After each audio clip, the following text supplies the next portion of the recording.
মাগুরার শিশুর সুখ শেষ না হতেই সিরাজগঞ্জে দ্বিতীয় শ্রেণীর ছাত্রী ধর্ষণের শিকার।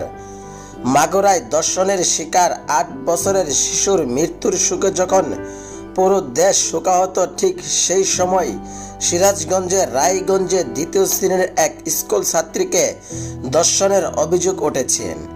অসুস্থ অবস্থায় ভুক্তভোগী ছাত্রীকে Sirajganj Shahid M Mansur Ali Medical College হাসপাতালে ভর্তি করা হয়েছে।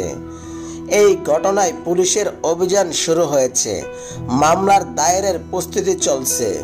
রায়গঞ্জ থানার ভারপ্রাপ্ত কর্মকর্তা আসাদুজ্জামান এই তথ্য নিশ্চিত করে বলেন, রায়গঞ্জ উপজেলার নারুয়া গ্রামের এক স্কুল ছাত্র গত রবিবার সকাল 10টার দিকে ওই ছাত্রীকে ডেকে নিয়ে ধর্ষণ করে। এই ঘটনায় স্থানীয়ভাবে আপোষের চেষ্টা করে ব্যর্থ হয় পরিবার। বুধবার সকালে বিষয়টি জানাজানির পর পুলিশের তদন্ত শুরু করে। জড়িত স্কুল ছাত্রকে গ্রেফতারের চেষ্টা চলছে। তিনি জানান, পুলিশের তৎপরতায় নির্যাতিত ওই শিশু ছাত্রীকে বুধবার রাত 1টার দিকে মনসুর আলী মেডিকেল কলেজ হাসপাতালে ভর্তি করা হয়েছে।